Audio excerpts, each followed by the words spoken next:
नमस्कार। नमस्कार sir. Ma'am, जैसे कि आप आरबीआर स्कूल से एज ए प्रिंसिपल जी।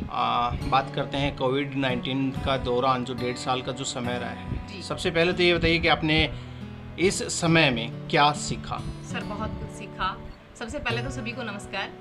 इस समय ने हमें बहुत कुछ सिखाया है और वो सिखाया ये है कि जो पुराने समय में जो चीज़ें चल रही थी उसके अनुसार समय हमेशा एक जैसा नहीं चलता। हम एग्जाम्पल लेते हैं नोकिया का। आज से 10 साल पहले नोकिया की मोनोपोली थी, लेकिन उसने अपने आप को अपडेट नहीं किया और वो मार्केट से बाहर हो गया। इसी तरह से इन 1.5 सालों में हमने ये सिखाया कि जो परंपरावादी जो एजुकेशन है अभी तक जो हम पढ़ रहे थे वो वैसे ही थी बिल्कुल जैसे हमारे पापा पढ़ रहे थे, जैसे हम पढ़ रहे थे। वही चौक लेकर टीचर खड़ा होता था बोर्ड पे और वही स्टडी थी। जबकि हमें इन 1.5 सालों में हमने ये सीखा कि वो चीज़ें अब नहीं चलेंगी। जी।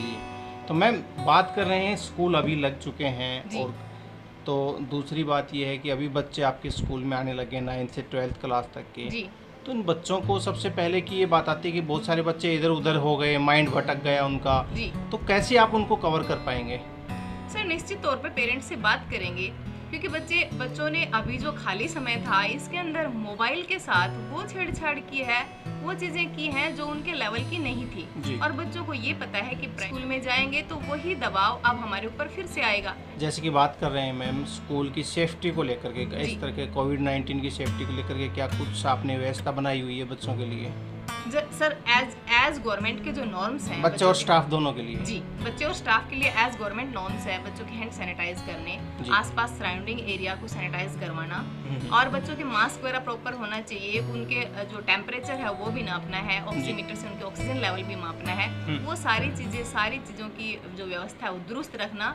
और कहीं हमें लगे कि इस बच्चे का टेम्परेचर थोड़ा सा हाई है तो उनके पेरेंट्स को बुला के तुरंत उनके पेरेंट्स के पास बच्चे को हैंडओवर करना और मोटिवेट करना कि वो बच्चा और उनके फैमिली हैं वो टेस्ट करवाएं, जाके हॉस्पिटल में अपनी जांच करवाएं। क्योंकि जहां हम एक बच्चे को ऐसे रिकॉग्नाइज कर लेते हैं, एक बंदे को अगर हम रोक लेते हैं तो हमारे समाज के अंदर ये कोविड ऐप फैलने से बिल्कुल रुक जाता है। उसमें हम अपनी पूरी भूमिका निभाते हैं। ओके मैम, बात ये कर रहे हैं कि अगर बात करें भविष्य के में, अगर इस तरह की दोबारा से अनहोनी ना हो, अगर 1% आ भी जाती है, इस तरह की कोई भी आपातकालीन सिस्टम बैठ जाता है और बच्चे या इस तरह से लॉकडाउन लग जाता है, तो आपने ऐसी क्या व्यवस्था बनाई है, ऐसा क्या कॉन्सेप्ट तैयार किया है कि बच्चे सेम उसी तरह पढ़े जिस तरह से स्कूल में पढ़ते हैं? सर बिल्कुल, देखो, फर्स्ट ऑफ ऑल हमने ये व्यवस्था बनाई है कि हमने अपना एजुकेशन सिस्टम है उसको हमने चेंज किया है और हमने वर्ल्ड क्लास एक जो एजुकेशन कॉन्सेप्ट है उसको अडॉप्ट किया है अब की बार। क्योंकि बच्चा मोस्टली क्या देखता है कि मोस्टली बच्चा देखता है कि जो कार्टून वगैरह कार्टून है, वीडियो है, कहानी है, इनसे बच्चे के मन में ज़्यादा अच्छा लगता है, उनको उनमें ज़्यादा रमता है मन। तो क्यों ना इसी प्रकार की स्टडी है, मटेरियल है और इसी प्रकार से उन बच्चों को शिक्षा दी जाए, चाहे वो स्कूल में ले, चाहे वो ऑनलाइन ले, चाहे ऑफलाइन ले। जी। तो हमने इस तरह से एक टाई अप किया है वर्ल्ड क्लास के कॉन्सेप्ट के साथ। जी। जिसमें बच्चों को इसी तरह से पढ़ाया जाएगा, प्रैक्टिकल नॉलेज दी जाएगी सारी की सारी। जी मैम, छोटे बच्चे हैं, अभी उनकी क्लासेस नहीं लगी है, भविष्य में पता नहीं कब तक उनकी क्लासेस लगेंगे। मेन प्रॉब्लम होती है 1st क्लास से 5th क्लास तक स्टूडेंट्स के लिए। तो किस तरह का क्या आपने तैयार कर रखा है उनके लिए कि वो बच्चे रेगुलर उसी तरह से उसी वे में पढ़ते रहें? सर, छोटे बच्चे जो एक तो हमने की अब की बार हॉस्टल की व्यवस्था कर रहे हैं। जी। क्योंकि आपने भी देखा होगा कि हम बिना हॉस्टल के 4th और 5th के स्टूडेंट्स जो हमारे पास हैं वो बच्चे हमारे आरटेट, एचटेट, सीटेट का एग्जाम है उसको 80% सोल्व कर लेते हैं। आपने ये भी देखा होगा कि अब की बार हमारे लॉकडाउन के होते हुए 13 बच्चों ने एग्जाम दिया था, उसमें से 11 बच्चों ने सैनिक स्कूल को क्वालिफाई किया है। जी। और इसी तरह से 11 बच्चों ने हमारे sports Motilal Nehru sports school राई का फिजिकल एग्जाम दिया था, वहाँ भी 9 बच्चों ने क्वालिफाई किया है। तो कहीं ना कहीं जो हमारी जो शिक्षा व्यवस्था है वो कहीं ना कहीं हमारी बहुत अच्छी है।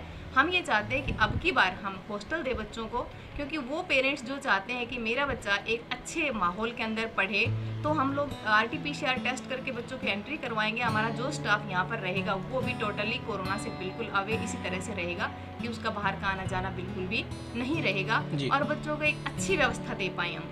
बट ये हम एक सुपर 30 बैच को लेके चल रहे हैं। जो हमारे छोटे बच्चे हैं 1st to अगर हम मान के चले 3rd जो बच्चे हैं या 1st to 5th जो हॉस्टल में नहीं रहेंगे, उन बच्चों को हमारी जो नई टेक्निक है, न्यू जो मैथडोलॉजी हम लोग अपना रहे हैं उसके अनुसार प्रैक्टिकल नॉलेज खेल खेल में पढ़ाने का, चाहे ऑनलाइन हो चाहे ऑफलाइन हो, दोनों की दोनों व्यवस्थाएं की हमने। जी मैम, एक संदेश के तौर के ऊपर पेरेंट्स को और जो बच्चे घर पे हैं, जो अभी स्कूल में नहीं आ रहे हैं या जो स्कूल में आ रहे हैं, आप क्या कहना चाहेंगे कोविड-19 के आप व्यवस्था को लेकर के?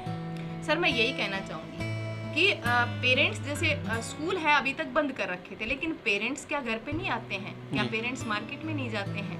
क्योंकि हर बच्चा है ना हमारी पूंजी है, तो हमें अपने बच्चे की बहुत सेफ्टी का ध्यान रखना है, स्कूल का को भी अपने इन चीज़ों का ध्यान रखना है। लेकिन जो बच्चे अभी तक गेम्स की तरफ चले गए थे, मोबाइल पे इस तरह की चीज़ों में चले गए थे, उन बच्चों को हम प्यार से हैंडल करके वापस ला सकते हैं। उन बच्चों को एक ऐसी व्यवस्था दें टीचिंग की जो उनको मोटिवेट करे, जो उनको खेल खेल में सिखाए।